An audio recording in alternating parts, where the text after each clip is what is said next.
KR Puram ITDA కార్యాలయం వద్ద గిరిజన సంఘాల ఆధ్వర్యంలో ధర్నా నిర్వహించారు.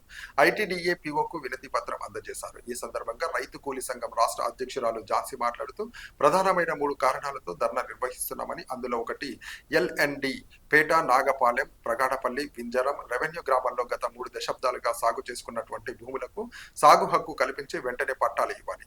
1/70 వీసా 2005 అటవీ హక్కుల చట్టాలను పటిష్టంగా అమలు చేయాలి.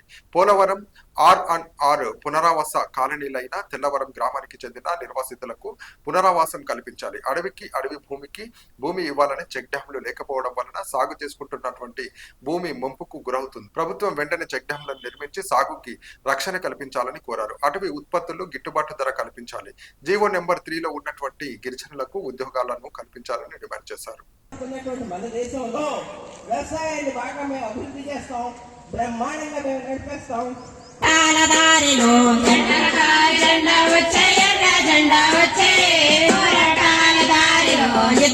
అధికారంలో ఉండేటువంటి పాలక వర్గ పార్టీలు ఎలా చేస్తున్నాయో చూడండి.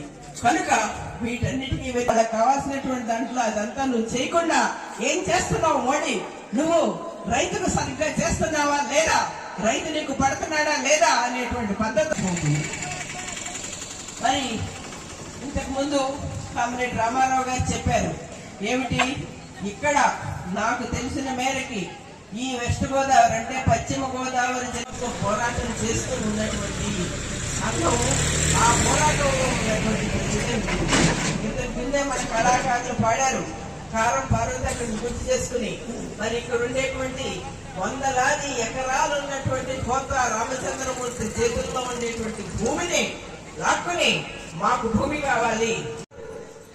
94కి ముందు నుంచి ఇక్కడ ఏజెన్సీ గిరిజన సంఘాలు ఏర్పడటం, రైతు కూలీ సంఘాలు నాయకత్వం వహించడం, ఆ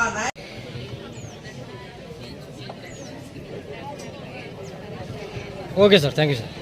ఎస్ ఝాన్సీ, నేను రైతు కూలీ సంఘం ఆంధ్రప్రదేశ్ ప్రెసిడెంట్ని.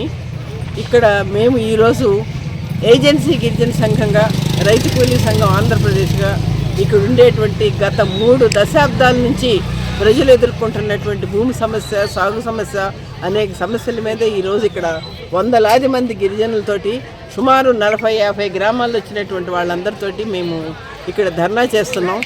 మా ప్రధానమైనటువంటి డిమాండ్స్ 3-4 ఉన్నాయి.